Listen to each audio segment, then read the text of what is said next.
Chapter 9 of Zuleika Dobson. This recording is in the public domain. Reading by Termin Dayan. Zuleika Dobson by Max Beerbohm. Chapter 9 Across the front quadrangle, heedless of the great crowd to right and left, Dorset rushed. Up the stone steps to the hall he bounded, and only on the hall's threshold was he brought to a pause. The doorway was blocked by the backs of youths who had by hook and crook secured standing room. The whole scene was surprisingly unlike that of the average college concert. "Let me pass," said the Duke, rather breathlessly. "Thank you. Make way, please. Thanks." And with quick pulsing heart he made his way down the aisle to the front row. There awaited him a surprise that was like a douche of cold water full in his face. Zuleika was not there. It had never occurred to him that she herself might not be punctual. The Warden was there, reading his programme with an air of great solemnity. "Where," asked the Duke, "is your granddaughter?" His tone was of a man saying, "If she is dead, don't break it gently to me." "My granddaughter?" said the Warden. Duke, good evening. She's not ill?" "Oh, I think not. She said something about changing the dress she wore at dinner. She will come." And the Warden thanked his young friend for the great kindness he had shown to Zuleika. He hoped the Duke had not let her worry him with her artless prattle. "She seems to be a good, amiable girl," he added in his detached way. Sitting beside him, the Duke looked curiously at the venerable profile, as at a mummy's. To think that this had once been a man! To think that his blood flowed in the veins of Zuleika! Hitherto the Duke had seen nothing grotesque in him, had regarded him always as a dignified specimen of priest and scholar. Such a life as the Warden's, year following year, in ornamental seclusion from the follies and fusses of the world, had to the Duke seemed rather admirable and enviable. Often he himself had, for a minute or so, meditated taking a fellowship at All Souls, and spending here in Oxford the greater part of his life. He had never been young, and it had never occurred to him that the Warden had been young once. To night he saw the old man in a new light, saw that he was mad. Here was a man who, for had he not married and begotten a child, must have known, in some degree, the emotion of love. How, after that, could he have gone on thus, year by year, rusting among his books, asking no favour of life, waiting for death without a sign of impatience? Why had he not killed himself long ago? Why cumbered he the earth? On the dais an undergraduate was singing a song entitled "She Loves Not Me." Such plaints are apt to leave us unharrowed. Across the footlights of an opera house the despair of some Italian tenor in red tights and a yellow wig may be convincing enough. Not so, at a concert, the despair of a shy British amateur in evening dress. The undergraduate on the dais, fumbling with his sheet of music, while he predicted that only when he were "laid within the churchyard cold and grey" would his lady begin to pity him, seemed to the Duke rather ridiculous, but not half so ridiculous as the Warden. This fictitious love affair was less nugatory than the actual humdrum for which Dr. Dobson had sold his soul to the devil. Also, little as one might suspect it, the warbler was perhaps expressing a genuine sentiment. Zuleika herself, belike, was in his thoughts. As he began the second stanza, predicting that when his lady died, too, the angels of heaven would bear her straight to him, the audience heard a loud murmur or subdued roar outside the hall, and after a few bars the warbler suddenly ceased, staring straight in front of him as though he saw a vision. Automatically all heads veered in the direction of his gaze. From the entrance, slowly along the aisle, came Zuleika, brilliant in black. To the Duke, who had rapturously risen, she nodded and smiled as she swerved down on the chair beside him. She looked to him somehow different. He had quite forgiven her for being late. Her mere presence was a perfect excuse. And the very change in her, though he could not define it, was somehow pleasing to him. He was about to question her, but she shook her head and held up to her lips a black-fingered forefinger, enjoining silence for the singer, who, with dogged British pluck, had harked back to the beginning of the second stanza. When his task was done, and he shuffled down from the dais, he received a great ovation. Zuleika, in the way peculiar to persons who are in the habit of appearing before the public, held her hands well above the level of her brow, and clapped them with a vigour demonstrative not less of her presence than of her delight. "And now," she asked, turning to the Duke, "do you see? Do you see?" Something. Yes, but what?" "Isn't it plain?" Lightly she touched the lobe of her left ear. "Aren't you flattered?" He knew now what made the difference. It was that her little face was flanked by two black pearls. "Think," said she, "how deeply I must have been brooding over you since we parted."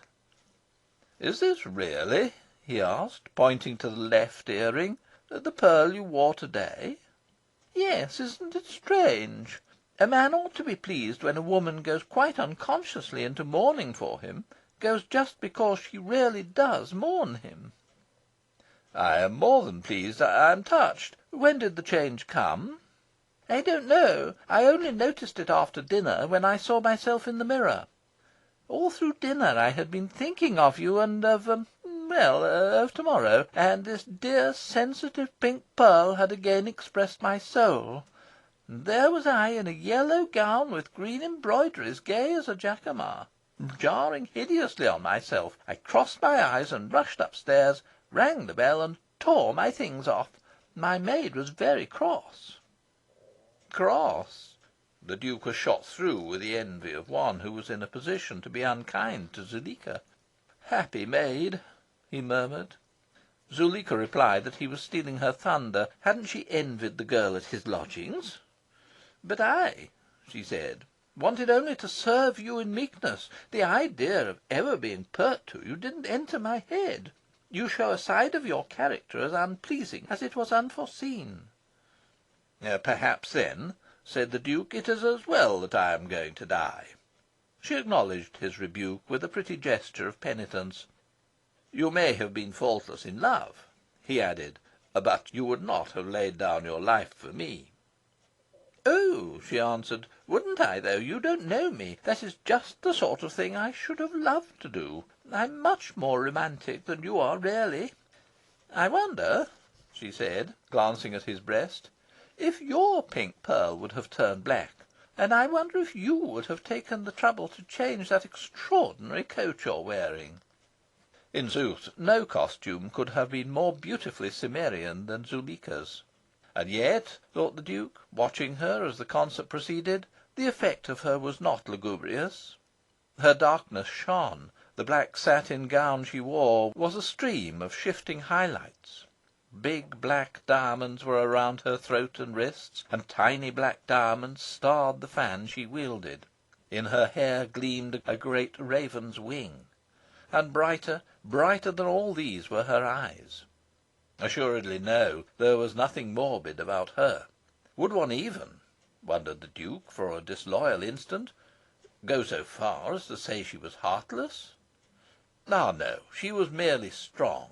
She was one who could tread the tragic plane without stumbling, and be resilient in the valley of the shadow. What she had just said was no more than the truth. She would have loved to die for him, had he not forfeited her heart. She would have asked no tears. That she had none to shed for him now, that she did but share his exhilaration, was the measure of her worthiness to have the homage of his self-slaughter. "By the way," she whispered, "I want to ask one little favour of you. Will you please, at the last moment to morrow, call out my name in a loud voice, so that every one around can hear?" "Of course I will." "So that no one shall ever be able to say it wasn't for me that you died, you know." "May I simply use your Christian name?" "Yes. I really don't see why you shouldn't, at such a moment." "Thank you." His face glowed. Thus did they commune, these two, radiant without and within, and behind them, throughout the hall, the undergraduates craned their necks for a glimpse. The Duke's piano solo, which was the last item in the first half of the programme, was eagerly awaited.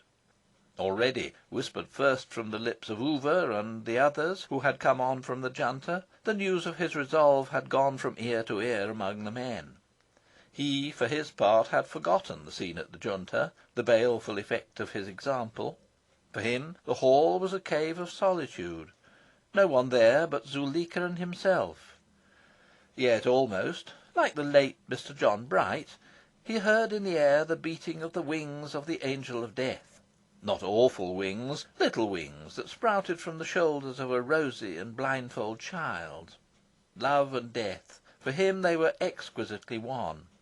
And it seemed to him, when his turn came to play, that he floated rather than walked to the dais. He had not considered what he would play to-night, nor, maybe, was he conscious now of choosing. His fingers caressed the keyboard vaguely, and anon this ivory had voice and language, and for its master and for some of his hearers arose a vision. And it was as though, in delicate procession, very slowly, listless with weeping, certain figures passed by, hooded and drooping, forasmuch as, by the loss of him whom they were following to his grave, their own hold on life had been loosened. He had been so beautiful and young. Lo, he was but a burden to be carried hence, thus to be hidden out of sight. Very slowly, very wretchedly they went by.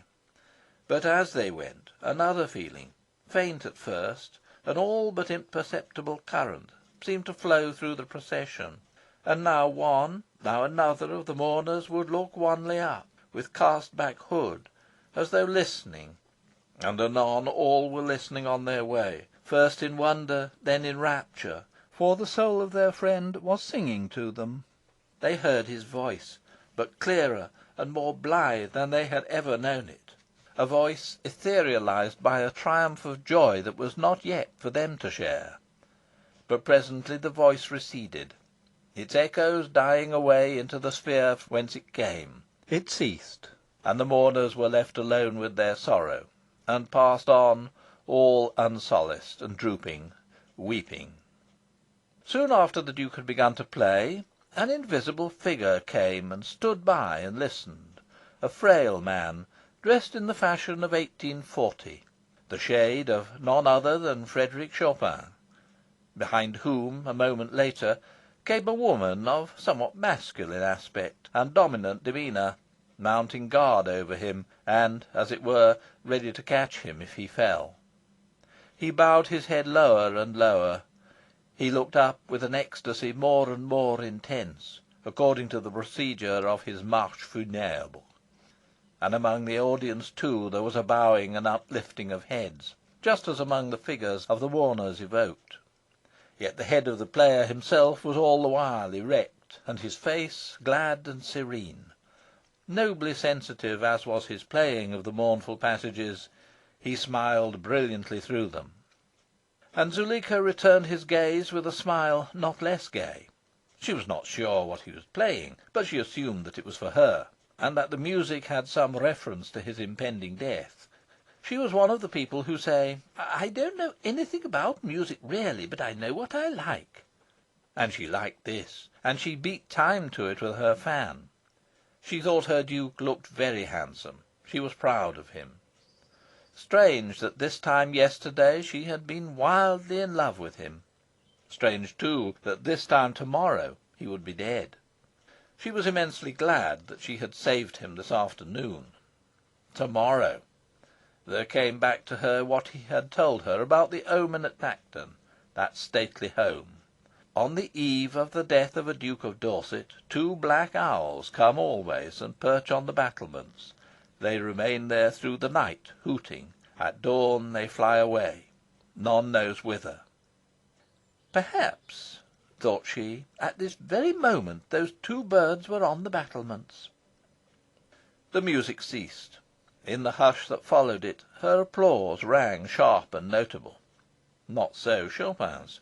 Of him and his intense excitement none but his companion was aware.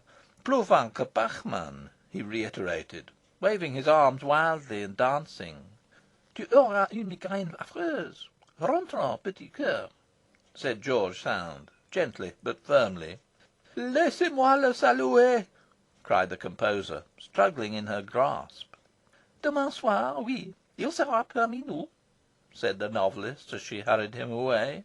Moi aussi, she added to herself, je me promets un beau plaisir en faisant la connaissance de ce jeune homme. Zuleika was the first to rise as "ce jeune homme" came down from the dais. Now was the interval between the two parts of the programme. There was a general creaking and scraping of pushed-back chairs as the audience rose and went forth into the night. The noise aroused from sleep the good warden, who, having peered at his programme, complimented the Duke with old-world courtesy, and went to sleep again. Zuleika, thrusting her fan under one arm, shook the player by both hands. Also, she told him that she knew nothing about music really, but she knew what she liked. As she passed with him up the aisle, she said this again. People who say it are never tired of saying it. Outside, the crowd was greater than ever. All the undergraduates from all the colleges seemed now to be concentrated in the great front quadrangle of Judas. Even in the glow of the Japanese lanterns that hung around in honour of the concert, the faces of the lads looked a little pale, for it was known by all now that the Duke was to die. Even while the concert was in progress, the news had spread out from the hall, through the thronged doorway, down the thronged steps, to the confines of the crowd. Nor had Oover and the other men from the Junta made any secret of their own determination. And now, as the rest saw Zuleika yet again at close quarters, and verified their remembrance of her, the half-formed desire in them to die too was hardened to a vow. You cannot make a man by standing a sheep on its hind legs, but by standing a flock of sheep in that position you can make a crowd of men. If man were not a gregarious animal, the world might have achieved by this time some real progress towards civilization. Segregate him, and he is no fool. But let him loose among his fellows, and he is lost. He becomes just a unit in unreason. If any one of the undergraduates had met Miss Dobson in the desert of the Sahara, he would have fallen in love with her, but not 1 in 1,000 of them would have wished to die because she did not love him. The Duke's was a peculiar case. For him to fall in love was itself a violent peripety, bound to produce a violent upheaval, and such was his pride that for his love to be unrequited would naturally enamour him of death. These quite ordinary young men were victims less of Zuleika than of the Duke's example, and of one another. A crowd, proportionately to its size, magnifies all that in its units pertains to the emotions, and diminishes all in them that pertains to thought. It was because these undergraduates were a crowd that their passion for Zuleika was so intense, and it was because they were a crowd that they followed so blindly the lead given to them. To die for Miss Dobson was "the thing to do." The Duke was going to do it. The Junta was going to do it. It is a hateful fact, but we must face the fact, that snobbishness was one of the springs to the tragedy here chronicled. We may set to this crowd's credit that it refrained now from following Zuleika. Not one of the ladies present was deserted by her escort. All the men recognised the Duke's right to be alone with Zuleika now. We may set also to their credit that they carefully guarded the ladies from all knowledge of what was afoot. Side by side, the great lover and his beloved wandered away, beyond the light of the Japanese lanterns, and came to Salt Cellar. The moon, like a gardenia in the night's buttonhole. But no, why should a writer never be able to mention the moon without likening her to something else, usually something to which she bears not the faintest resemblance? The moon, looking like nothing whatever but herself, was engaged in her old and futile endeavour to mark the hours correctly on the sundial at the centre of the lawn. Never, except once late one night in the 18th century, when the toper who was sub-warden had spent an hour in trying to set his watch here, had she received the slightest encouragement.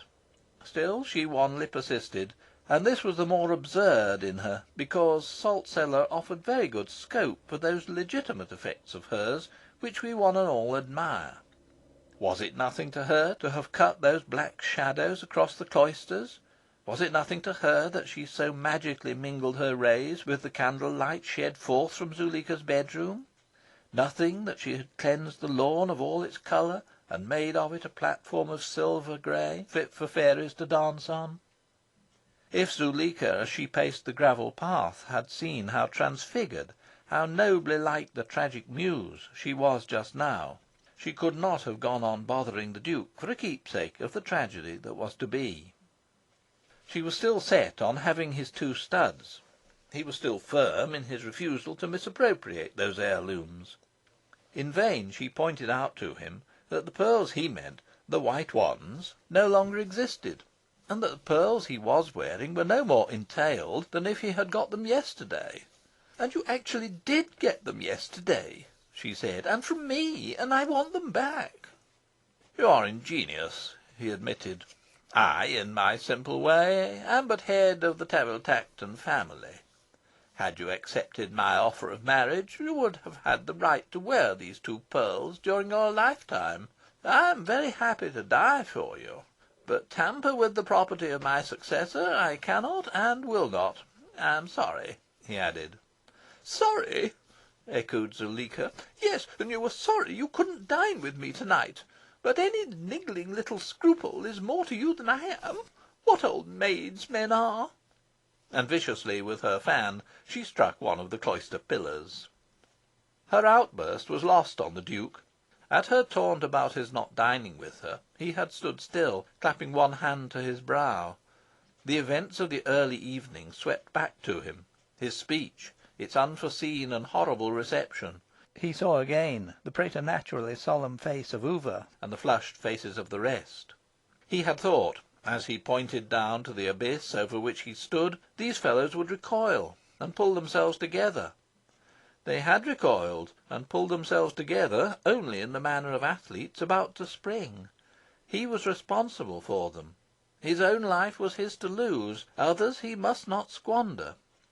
Besides, he had reckoned to die alone, unique, aloft, and apart. "There is something I had forgotten," he said to Zuleika. "Something that will be a great shock to you." And he gave her an outline of what had passed at the Junta. "And are you sure they really meant it?" she asked, in a voice that trembled. "I fear so. But they were over excited. They will recant their folly. I shall force them to." "They are not children. You yourself have just been calling them men. Why should they obey you?" She turned at the sound of a footstep, and saw a young man approaching. He wore a coat like the Duke's, and in his hand he dangled a handkerchief. He bowed awkwardly, and holding out the handkerchief, said to her, "I beg your pardon, but I think you dropped this. I have just picked it up." Zuleika looked at the handkerchief, which was obviously a man's, and smilingly shook her head. "I don't think you know the MacQuern," said the Duke, with sulky grace. "This," he said to the intruder, "is Miss Dobson." "And is it really true," asked Zuleika, retaining the MacQuern's hand, "that you want to die for me?" Well, the Scots are a self-seeking and a resolute but a shy race, swift to act when swiftness is needed, but seldom knowing quite what to say. The MacQuern, with native reluctance to give something for nothing, had determined to have the pleasure of knowing the young lady for whom he was to lay down his life, and this purpose he had, by the simple stratagem of his own handkerchief, achieved. Nevertheless, in answer to Zuleika's question, and with the pressure of her hand to inspire him, the only word that rose to his lips was "I," which may be roughly translated as "yes." "You will do nothing of the sort," interposed the Duke. "There," said Zuleika, still retaining the MacQuern's hand. "You see, it is forbidden. You must not defy our dear little Duke. He is not used to it. It is not done." "I don't know," said the MacQuern, with a stony glance at the Duke, "that he has anything to do with the matter. He is older and wiser than you, more a man of the world. Regard him as your tutor." Do you want me not to die for you?" asked the young man.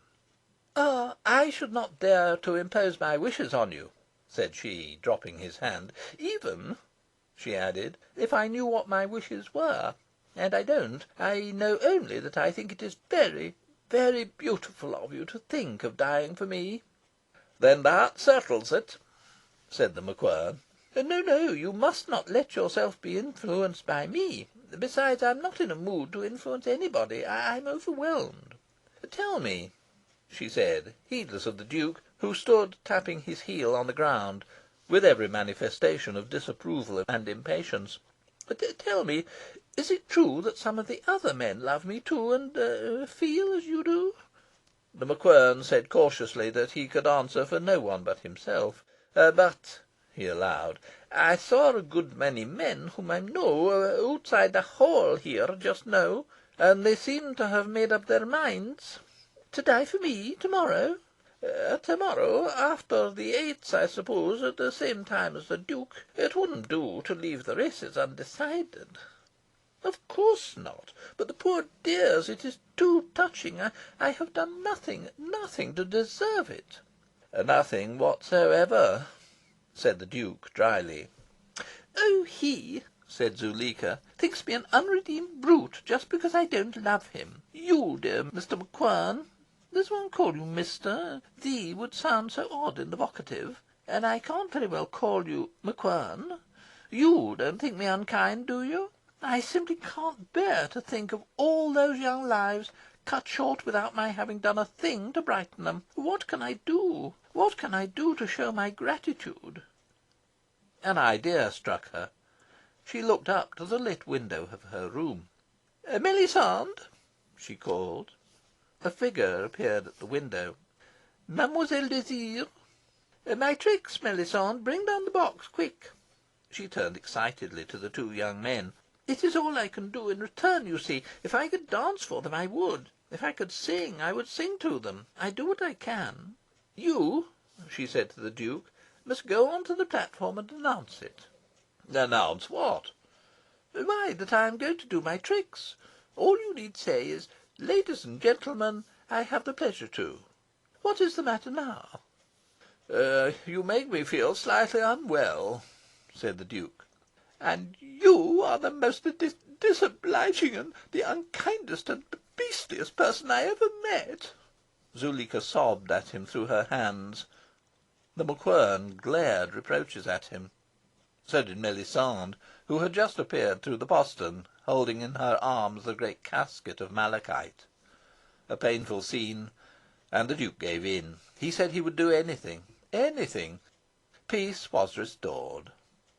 The MacQuern had relieved Melisande of her burden, and to him was the privilege of bearing it in procession with his adored and her quelled mentor towards the hall. Zuleika babbled like a child going to a juvenile party. This was the great night, as yet, in her life. Illustrious enough already it had seemed to her, as eve of that ultimate flattery vowed her by the Duke. So fine a thing had his doom seemed to her, his doom alone, that it had sufficed to flood her pink pearl with the right hue. And now, not on him alone need she ponder. Now he was but the centre of a group that might grow and grow, a group that might, with a little encouragement, be a multitude. With such hopes dimly whirling in the recesses of her soul, her beautiful red lips babbled. End of Chapter 9.